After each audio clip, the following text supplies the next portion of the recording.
Welcome to another exciting episode of Go, Go, Grow. I am joined today with a wonderful random collector of knowledge and guru of all things IT. I have with me today Michael Hasse.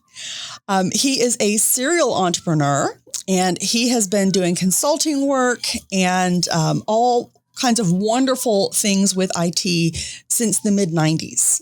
So we're talking about 3 decades worth of knowledge in your head there, Michael. So would you like to add anything else to your introduction? No, that pretty much covers it. Technically, I got into IT in the mid-'80s, actually. Oh, see, I was trying to save 10 years off your age, but... You can't see it in the video very well, but there's enough white hair to give it away. Yeah, I've got mine too. So Michael and I first met, I think it was maybe a year or so ago. And our first conversation was about just one of his companies, and that was Nautilus.net. And Nautilus.net is a managed service provider. And we had, just a friendly peer conversation about kind of how to improve efficiencies and revenue and things like that.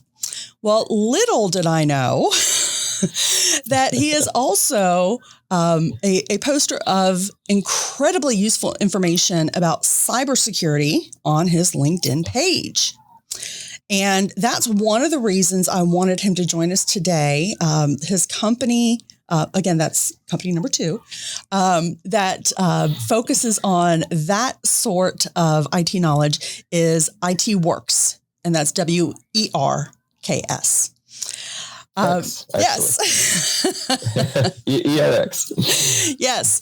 So, tell us for just a moment to kind of put things in perspective here, Michael. What kind of businesses do you work with, and what challenges do you solve with ITWerks? Wow. Okay, that's a big can of worms. It is. I mean, they're nice worms. They're cute, but there's a lot of them. So I've done a lot of different things over my career. Probably some of the most interesting stuff was the Y2K work in the late 90s. So I started a company then that did only that. So we shut down this, December 31st, 1999. But problem that, solved. Right? Yeah. For the most part, it was actually. It's kind of nice. $600 billion later. But, we worked with the likes of, Union Pacific Railroad and Mayo Clinic, and we did assessments for about half of the power generation plants in America, and a few other countries as well. We got over to Germany and Philippines and Japan and whatnot. And so we also did some transportation, some banking, finance, etc. We worked a lot with Fortune 5,000, if you will, back then. For the most part, though, in my consulting career, I've tended to work with smaller companies, under 200 employees or so, on a more regular basis. And then larger companies have tended to be really specific things. Mm-hmm. Like, for instance, when Clearwire was rolling out their sales offices across all of America, they were having some issues with deployment, where they were all of their offices were opening late and over budget. So while that wasn't really a technical thing, I kind of jumped into that for a couple of weeks and figured out how to rearrange their process so that they were 100% under budget and only about 5% over schedule. So, well, technology is a key part of infrastructure, so I absolutely see how that ties in.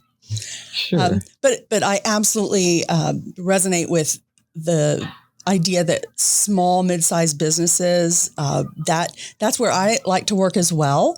I've also been in those large corporations, but the small business mid-sized business, that's where my heart is. That's where you see a big impact. And the more people I talk to that have kind of been at both ranges, fully capable of both. But if you have a preference, if you're like you can me, actually get things done. Yeah. You don't need 6 signatures where half of them are on vacation. And it's just like, wow. And you can see the results of your efforts. We'll put that in next year's budget. Okay. Yeah. Well, one of the things that I wanted to talk about, and just to kind of put things in perspective here, a lot of the viewers and audience members, they are in the startup, second stage, scale up range, and they may think, well, cybersecurity, data protection, that sort of thing doesn't apply to me yet. And there's a lot of things to think about. There's protecting your data internally and externally. There's cybersecurity from malicious attacks. And of course, internal and external data protection could be from unintentional or accidental situations. There's the whole idea of just being aware in advance before anything happens, and compliance and privacy and whatnot. And I'd love to be able to share some actionable ideas that business owners can put in place, but also know when it's best to consult a professional outside the company if they don't have those resources internally, a professional such as yourself that can look at them and say, okay, here's the holes. We need to plug them and maybe do an audit. So do you work with companies like that to help them assess kind of where they are and if they have gaps they need to fill? Yeah, we do. So I do have multiple companies. One of them's strictly a hardware reseller, so there's really no involvement there. But on the services side, more than half of our customers have internal IT. Mm-hmm. And we just kind of provide a safety net and a one-stop shop for the things that they don't, either they don't want to do, or which they just don't have the internal expertise for. And generally, cybersecurity falls into that category. Yeah. And one thing I've learned, just like there are 52 different flavors of sales and marketing expertise, there are 152 different flavors of IT expertise. So just because you have an IT manager, director, VP does not mean they're well skilled and knowledgeable of current information about every aspect. Yes, it's impossible. Yeah, literally. You're right. So I want to bring this back to kind of a personal story about how even the big data breaches can affect us. I'm sure every single one of us, at least once a quarter, gets an email that says, oh yeah, this company that you've done business with, whether it was yesterday, 2 years ago, or 20 years ago, they had a data breach and all your information, whether it was health information, your social security, your credit information, it's been exposed. You might want to check into that or protect yourself. Even multi-billion-dollar companies can affect your personal finances. Mm-hmm. So I told you the story earlier. I'm going to give a quick recap for our audience. My husband has worked in the automotive industry his entire life, 3+ decades. He's always worked in car dealerships. You may have heard, listeners, last summer, CDK, who is a leading provider of dealer management software, they support over 15,000 car dealerships in North America. They had a cyber attack from Black Suit. And it's a fairly well-known, I believe it's an Eastern Europe, perhaps, group. And they shut down everything. You could not buy a car. They could not sell a car. They could not finance. They could not order you parts. They could not, if your car was ready to go and you just needed to pick it up in the service department, you couldn't. Most people in the car industry are paid on some sort of commission or gross profit or something.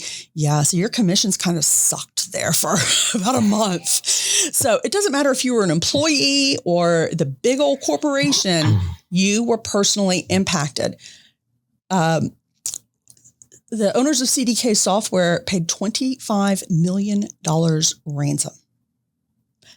Days later, they attacked him again. What would that do to you as a small, mid-sized business owner? Would you still be in business tomorrow? What would you say, Michael, if you were having a casual conversation with a business owner and say, yeah, but see, that doesn't even apply to me? Yeah, but there's ripple effects. There are steel dealerships trying to recover from that 2-3 months later, and it will probably take years for them to recover. Yeah. I mean, the nitty-gritty details of a particular attack and its effects will vary, of course. Yeah. But just chaining off of that, you've got payroll disruption for basically every automotive salesperson in the country. You've got supply chain disruption for the dealerships and for the manufacturers because things aren't moving off the lot. You've got all kinds of financial disruption at both ends of the spectrum there. And then, of course, you got the data itself. I mean, I'm sure that's one of the reasons they were targeted. If you've ever bought a car, you know how much of your information is in that system. You are absolutely right. So what was leaked was personal information of employees, customers, suppliers, vendors, confidential financial information of each dealership. And a lot of these are owned by global automotive entities. And I mean, we're talking huge impacts. What if you're a small, mid-sized business that makes and sells automotive supplies to one of large automotive conglomerates? Sure. Yeah, you were handcuffed for weeks. Yeah, I mean, it could be as simple as you've got a little boutique business making floor mats or something. I mean, or you could be the local detailer for one or more of the lots, or a 1 or 2 person shop. And anything like that. Sure. Yeah. Okay. So we spent quite a few minutes on that. I didn't mean to, but this is why it's so important that your company has your information protected. So, Michael, I shared some stats with you yesterday when we talked. I'm going to throw these at you, and I want you to kind of comment on some of these. You told me one of them surprised you quite a bit. So, to bring this down to the level of who we're talking to here, because most of our audience are those startup, scale up, second stage companies, which are 90% of businesses in the US. The first two I shared in 2019, so that was 5 years ago, 64% of businesses had a website, so a web presence, and about 2/3 of small businesses were completely online. Yeah, it was the web presence one that struck me. I was really surprised to look at the flip side of that, which is 36% not having any web presence. I do wonder how they defined web presence. I mean, it's like, doesn't everybody have at least a company page on LinkedIn or a website, something? Email? You would think. Now that those data points could have changed in the last 5 years, but think about all of the solopreneurs and service providers, janitorial services, or things of that nature who are trying to build their business, but they're local in nature, but they still have customer data. Business card. Yeah. Yeah, true. Very true. The next one I want to share with you is 43% of cyber attacks target small business. 60% of small businesses that become victims of cyber attacks, and they're forced to go out of business because of that. Yeah. The number one challenge that I see pretty much across the board, if you look at the vast majority of businesses out there, some 90 some odd percent are considered small business, quote unquote. Mm-hmm. And invariably I hear repeatedly, oh, my company's too small. No, nobody's going to bother with that. And that seems logical. That seems sensible. It's like, well, okay, we do X number of dollars a year, and the bad guys that you see in the news are going after much larger companies. But the fact is that 46% isn't targeted, because virtually all of the attacks that are hitting that segment of the small business population are fully automated. Mm-hmm. So it's like a seine net, and when you see the fishing trawlers, the pictures with the huge nets that they just grab everything in one sector of the sea, and then they sort it out after they drag it on board. That's what's happening. You're going to get picked up. Absolutely. So the smaller the business, you probably have a higher reliance on SaaS applications to do your business. Mm-hmm. So again, SaaS, anything that is in the cloud. If you built it yourself, if it's on premise, okay, it probably is a little bit more secure. But if you use SaaS, then there's the potential for misconfiguration, for penetration by people that shouldn't penetrate. And you may say, well, you know what? I'm a 2-person shop. I'm a 5-person shop. We really don't use SaaS. Do you use OneDrive? Do you use Zoom? Do you use DocuSign? Do you use Google Drive or Google Workspace? They're all SaaS. So no business is immune unless you're, a pet sitter, dog walker, and you do everything in Excel. You're probably not immune. Now, if Excel is on Microsoft 365, you're using SaaS. Mm-hmm. Yes, you are.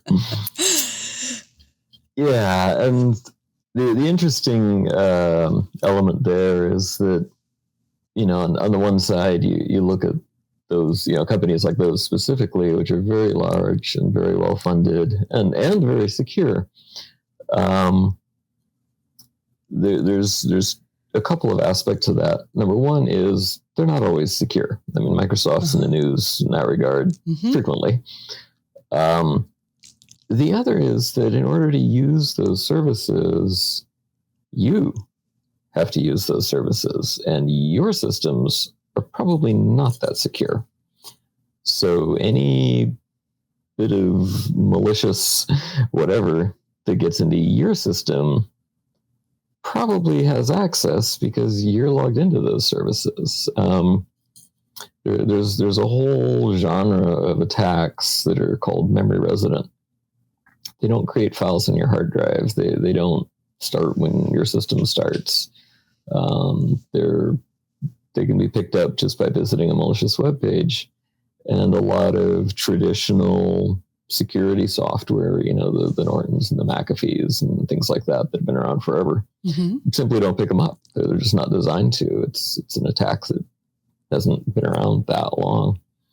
But here you are on your system, and you're connected to OneDrive, and you're connected to Google Docs, and you're connecting, maybe on a Zoom call. Maybe we're being recorded right now. We are. Sorry. I didn't warn you, but I thought that was inherent. Good And this is going to go on YouTube and Apple Podcasts and Spotify. Sure. So just so you know. Okay, good to know. I'll keep that in mind. Don't say you're social. I'll remember that. Right. Anyway, yeah, I mean, the fact is, if your session, if what you're doing right now in your system is breached, intruded upon by, one of these tools, they've got access to all that data, even with your multi-factor authentication, your fancy text messages or email messages or, whatever that should secure your account. If they can hijack your current active session, doesn't matter. They still got it all. So think about where you house your internal data. Where's your HR data? Because if you have contractors, employees, any of that nature, you have either their social or their EIN. Where do you house your financial data? Account numbers, anything of that nature? That's pretty critical. Where do you house your supplier information? Because you probably have ACH or some other sort of payment methods in with that data as well. If that is not under a tight lock and key, protected from cyber attack, then you are, asking for trouble, basically. If it's integrated, if your system is integrated with any application, you need to be sure it's locked up tight. That leads me to something else. And I shared this with you last night. And there's, I think, 4 bullet points here. In the last year, 43% of IT professionals surveyed implemented a SaaS app that stores sensitive information. Mm-hmm. I'm surprised it's just that it's that low. 42%, so 1 less percent of IT professionals surveyed have trouble securing SaaS user activities. Mm-hmm. And this has to do with HR specifically. In 2022, 59% of respondents reported that offboarding was a top concern. Former employees of 31% of companies have accessed company assets after they left the company. Mm-hmm. And insider threats where former employees have accessed SaaS apps account for 22% of security problems. Those are all internal driven security risks that should be preventable. Yeah. Yeah. So what's your recommendation if you, let's say you are a smaller company, you don't have that 20-person IT staff. Your expertise resources are limited internally. What are your top 3 suggestions? Well, I can tell you what we do on the services side. So any of our clients that we're handling onboarding and offboarding for, there's an onboarding doc where whatever that new user needs is, provisioned for them. But I can tell you that the offboarding doc in every case is about twice as long. Mm-hmm. Because we have to be sure that there wasn't something added later. So we never depend on the onboarding doc as a reference for offboarding. Yeah. Right. We only gave them this, and this. That's all we need to check. Oh, no. Check all of it. Yeah.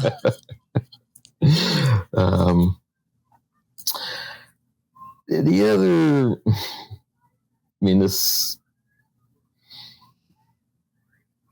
this kind of might seem a little funny to say, but you can actually leverage the fact that you're working with large vendors for a lot of the SaaS. So let's say you use, ADP for your payroll. And so you've got your CPA or your bookkeeping firm or whatever handling stuff. If you look at it from the perspective that every system will get breached eventually, you have a couple options. Number one is balkanization. That's actually keeping systems and data separate. Because if you assume that a system will be breached, then what you're looking at is damage control. Mm-hmm. It does get breached. Okay, can we limit the extent of the damage of that breach? So, as a small business, whatever data you've got is vulnerable inherently. You're a small business. You don't have a big cybersecurity budget. So SaaS actually has benefits from a liability standpoint. So if your HR is outsourced and your payroll is outsourced and all these other sensitive things are outsourced, yes, they will be breached at some point. It might be 5 years, it might be 10 years. Just assume they will be breached. But as long as you're not responsible for that. CYA exists. Right. Yeah. I mean, literally, you're leveraging a larger set of resources around whatever that data set is to protect it for you. Mm-hmm. So do that. I mean, yes, SaaS is a risk, but it's a different kind of risk and it's a lot more tractable. And I would imagine when you say use that larger entity, you're not talking about something that you create, use, and maintain on a SaaS that you perhaps buy a license to. So if you're using, for example, QuickBooks, but you do all the work, or do you think that's probably? Yeah, that's a good point of clarification, I guess. Because you still have to integrate and have that connection that you may or may not have a misconfiguration on. Yeah, there's a couple of different ways to break that down. So let's use QuickBooks as an example. Intuit does, I think, a really amazing job, actually, of protecting their back-end systems. Yes, you are still responsible for entering the data. Mm-hmm. And so, yes, you are still responsible for security for your end, hearkening back to those session hijacking concerns. Yeah. There is a third aspect, though, and that is when you start getting into the automation and connecting your QuickBooks to other things and granting that new AI business operations tool set access to your financials. You got to look at what third parties are plugged in and how they're plugged in. And if it's a big name like Intuit, figure they probably got their eye on the ball and things are probably decent. There are literally thousands of brand new SaaS companies that have slapped AI on the side of a box, and their security sucks. It really sucks. That's when you bring in a professional with, what was that? 35, 40 years of experience not that old. to walk you through and say, okay, well, these are your needs, and the solution you need the solution that's going to be best for you has to cover all of these different areas. So we can help, hand in hand, help you find that solution, or these are the ones that we've already vetted. So, let's look and see which one is going to be best for you. And I can help you with that recommendation. But ultimately, in my opinion, the way I work with clients is I can give you options that I've narrowed down to fit your needs, but I won't make the decision for you. Right. Yeah, and I may be unique in that some others that are have different areas of expertise, they may say, yes, this is what you need. I'm not saying that's wrong. I'm just saying the way I go about things is more of a coaching style. Yeah, same here. I mean, every company is different, but they do have similar needs. So, yeah, everybody's unique, just like everybody else. Absolutely.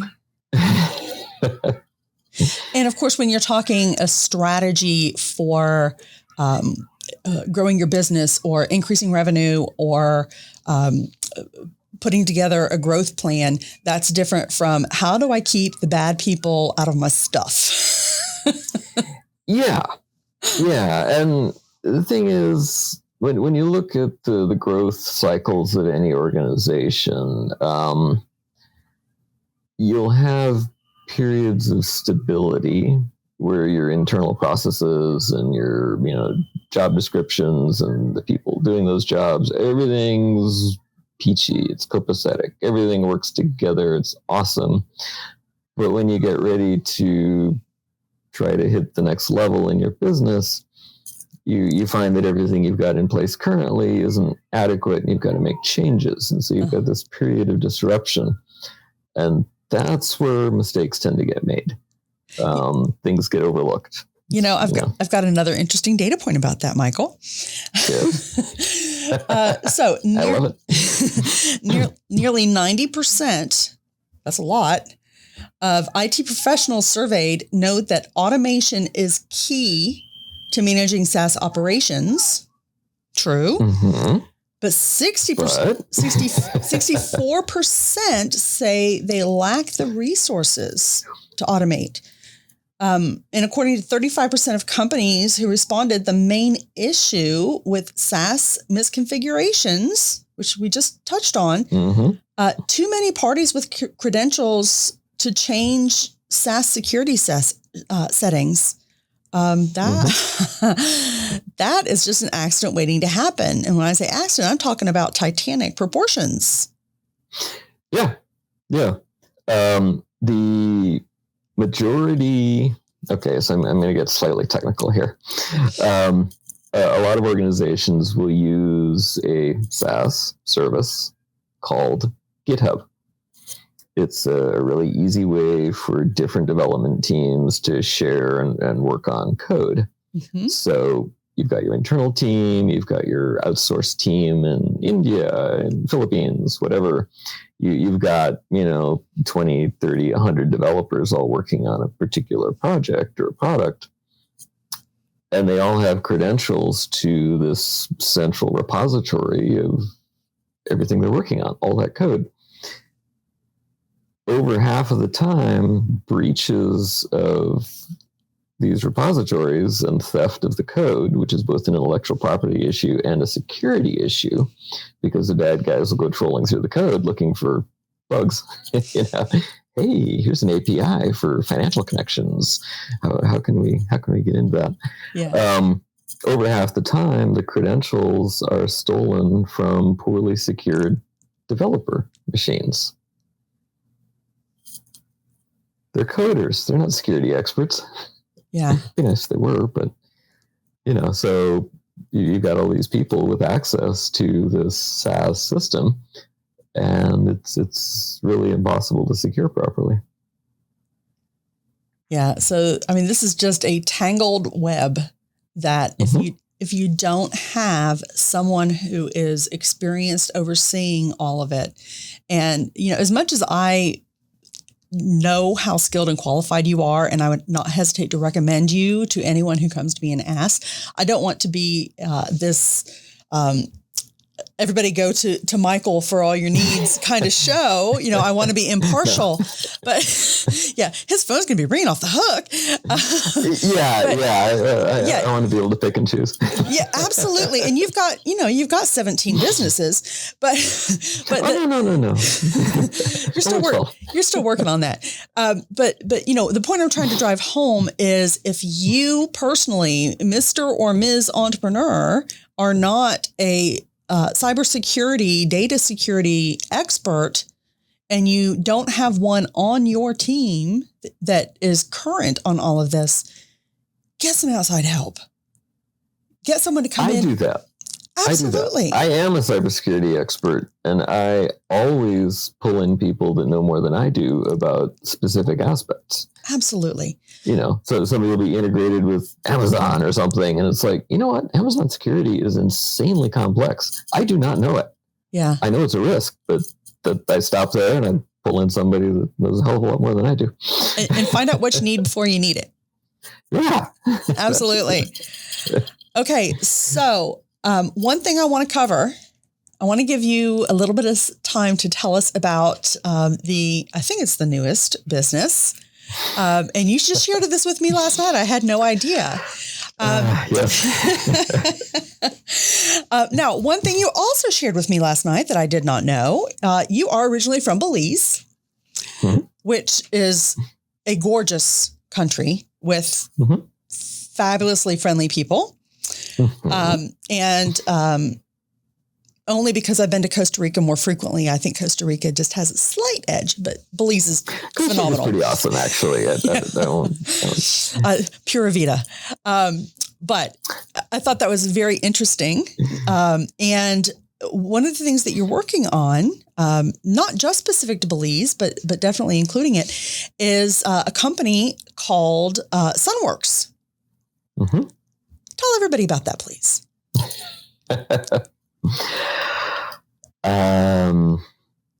So after one has consulted on a wide enough variety of random things, as I have, my career has been defined by getting involved with things that were interesting. So I did have somebody bring a challenge to me involving utility scale solar deployments in other countries. And that led me down a very deep rabbit hole, with the upshot being that there's both an opportunity and a need for solar manufacturing, not just deployment, in developing countries. I could talk about this for hours. All right. Well, I'll give you five more minutes. Okay. 5 minutes. Right. I'll practice my elevator speech here. Yeah. Well, long story short, very short. Pretty much every large scale solar deployment in a developing country right now is executed by foreign third parties, which maintain financial and technical control of it for its lifespan. So, 25, 30 years, whatever. The challenge there for developing countries, and this is really the case for any large scale project, whether it's solar or hydropower or, telecom or whatever. If the money and the technical knowledge is controlled outside the country, then the country's kind of at a disadvantage. They can't really determine their own destiny. They don't reap the full benefits. They really don't. And a lot of money leaves the country, which means it's no longer in the local economy and, being leveraged by the local society. By bringing solar manufacturing in and using that as a foundation for education within the country and as a resource for import-export, as a foundational lift for other in-country business, whether it's glass or aluminum or, other component parts as much as possible. There's a number of ancillary benefits and ripple effects to doing as much as possible within the country. Part of the reason that hasn't been done previously is that the current approach to all of this is fairly technical. So, if somebody says they want to build solar panels, they start looking at machines from, France or Switzerland or Germany. or Taiwan or whatever, and they're looking at millions of dollars of equipment that are not sustainable in a developing country environment. I'll say third world here because that gets the point across. So I turned the problem on its head and talked to a lot of solar engineers and project managers, and I probably got over 100 people on my advisory board now. And we figured out a system, a solution that can be deployed in a developing country in a sustainable manner, which pretty much solves all those problems. So one hole you have in your advisory board, we're looking for a grant writer for you. I do need a grant writer. I do. Yes. So if anyone out there is or knows a grant writer or has recommendations, Michael is just one of my colleagues and clients who is looking to change the world and just needs some grant money. So if you can get in touch with me or get in touch with Michael, his contact information will be in the show notes. Please do so. And even if it's just to point us in the right direction, somebody who wants to literally change the world, please let us know. That would be amazing. Yes. Thank you. Yeah, absolutely. Yeah. You know I'm here to help. So, Michael, I appreciate that. Well, certainly. Is there anything else that you want to share with us? Oh, wow. Are you segueing into the offer? Yeah, absolutely. Given that your audience is probably rather diverse and has an incredibly broad range of interests and needs and all that, I think the offer was half an hour of talking about whatever they wanted to talk about. Because you are a random collector of knowledge. I am. My Google foo is strong. Yes. So what would be the best way for them to contact you? Could probably just reach out on LinkedIn. I mean, I seem to be doing as much communication there as anywhere nowadays. Okay. So Michael Hasse on LinkedIn, that's the best way to find him. And of course, his contact information, like I said, will be in the show notes as well. Thank you so much for joining us. Likewise. It's a pleasure to be here. Absolutely. Well, please join us again on the next Go, Go, Grow. You can find us on YouTube and all of your favorite podcast outlets, including, of course, Apple Podcasts, Spotify, and pretty much anywhere you want to find us. We are active on LinkedIn. And of course, we have a page on LinkedIn, and my company is Revenue Chasers. So you can follow us on both. Connect with me personally on LinkedIn. I'd be happy to speak with you about anything you'd like.